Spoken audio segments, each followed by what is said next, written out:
بەرنامەیە کاسبکارەکانیش لەگەڵ هاوڵاتیانە لەگەڵمان نابن ڕەمەزانتان پیرۆز. پیرۆزبایی ڕەمەزانی پیرۆز لە هەموو مسلمانانی سەرەرز بە تایبەتی کوردستانی خۆمان داوا ئەکەین خوای گەورە ئەم مانگە ڕەمەزانە بە کەیف و خۆشی و سراحەت و دڵ ئارامی بگێڕێتەوە بۆ هەموو کوردستان و پشت بە خوای گەورە ئاگادار و چاودێری هەموو لایەکمان بێ. دین ئیسلام ئەڵێ تۆ لە زەمکردن و با بڵین فێڵ بختیان و ئەوانەیش بختیان نەکەی تر نوێژ تاعاتی خۆت بکەیت و تر نابێ بختیان بکەی. کە دوای ڕەمەزان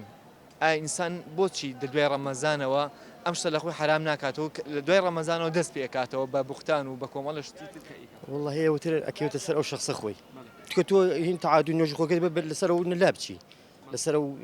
بختیان و شتەوەیە هەربێت تەعادی خۆت بکەیت و نوێژی خۆت لە دوای ڕەمەزانش بەردەوام بی نوێژ و گیندی خۆت بکەیت ئەبێ بختیان و شتە نەکەی. شەرت نییە نا شەرت نییە چۆن تۆ چۆن ڕۆژانی تر چۆنی ڕەمەزانیش هەروە ڕەمەزان چۆنی ڕۆژانی ترش هەروە ئەبی مثلا ئێستا من کوڕی خۆم بەعزی جار پێڵم کە ڕۆژوو بگرەوە ئەلە لە سعودیە ئینسانی خراپ هەیە کە تۆ سێری ئینسانەکە بکەی هیچ بە هیچ ناکەی بەڵام سەیری خوا بکەی چاوت لە چاوی خوا بێ ئەو کاتە ئیشی باشەکەی. ئەو پرسیارەی جەنابەت بەڕاستی پرسیارێکی زۆر گرنگە هەمیشە خوای گەورە لە قورئانی پیرۆزە هەموو ناو قورئان بگەڕێ قەت ڕۆژێ لە ڕۆژان یعنی لە کەلیمەیەک نابینی لە قورئانە داوا کرابێ لە مسلمان ئیلا بێ عەمەلی لەگەڵا بێ هەمیشە و کا داوا ئەوە کە ئیمانێنی کە شایەتمانێنی کە نوێژەکەی إن الصلاة تنهى عن الفحشاء والمنكر يعني دائما أو نيوجا إلا أبي والك غيبت نكي بوتان نكي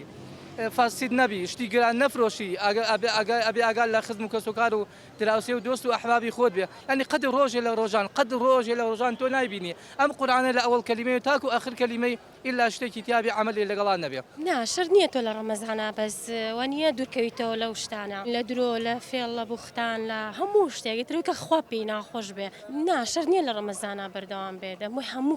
كاتي أنا لبير بيت مو كاتي خال لبير بكا دڵی کەس نەڕەنجێنی بوختان نەکەی درۆ نەکەیت خەڵکێک هەیە مەسەڵەن ئەڵێ کە بە ڕۆژووە بم بۆی خاڵ لە خاڵەکانی ڕۆژەکەم کەم نەبێتەوە بوختان ناکەم بەڵام دوای ڕەمەزان دەست پێ ئەکاتەوە. بەڵێ من ئەوە بە منافقی ئازانم لای خوای گەورە بە منافق ئەناسرێت ئەبێ بەردەوام بێ لەو چاکی. بەڵێ بێگومان. ڕەمەزان واتە چۆن بڵێن دوورکەوتنەوە لە هەموو شتێ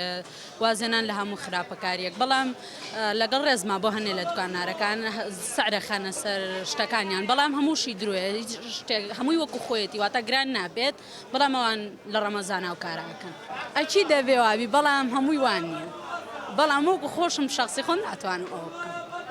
بەڵام هەوڵێم دوورکەمەوە. والله ئەوەش کارێکی باش نییە بەڵام لای خوای گەورە ئەو کارەی ئەو مووقیفەی زۆر جوانە کە تەوبەیەکە کە کارێکی وانەکە ومێدمان وایە ئینسان با ناومێد نەبێت بەڵام بەڕاستی دینیش ئیسلامیش ئەوەیە بێ کە کاتێک داوا لە ئینسانەکانەکە کە بە ڕۆژوو بن ئەبێ ئیستیقامەیان نەبێ لەسەر ئەو عەهد و پەیمان و بەڵێنانەی کە بە خوای گەورەیان ناوە ئەوەش تاوانێکی گەورەیە ئەوەش خوای گەورە بە شێوازێکی کە محاسبەیەکە ئەلمیهمەوەیە ئەو برایەکە بڕیارەدا کە گوناه نەکا غیبت نەکا خراپکاری نەکا فەسادی نەکا شتی گران نەفرۆشێ ئیشێکی زۆر جوانەکە بەڵام لەو کاتا کە ئەگۆڕێ بەڕاستی ئەوە ئیشێکی زۆر خراپە بکە ئەتوانم بڵێم خیانەت بەرامبەر هەموو ئەو عەهد و پەیمانانەی کە بە پێغەمبەران هاتون لە حەزەتی ئادەم و تاکو پێغەمبەری خۆمان صلی الله علیه وسلم ئەو عەهد و پەیمانەی هەڵەوەشێنەوەتانێ و تاوانێکی زۆر گەورەیە یەکێکە لەو تاوانانەی کە لە قورئانی پیرۆزدا ئەفەرمێ بەڕاستی جەریمەیە تاوانە تێکدانی ئەرز و ئاسمانە ئەو کەسێکەوە عەهدا و پەیمانە بەخوای گەورە لە دوای هەڵی ئەوەشێنێت ڕەمەزانین بەڵام دوای ناوبڕێکە گەڕێنە وڵاتان دوور مەکەونەوە لەگەڵمانە.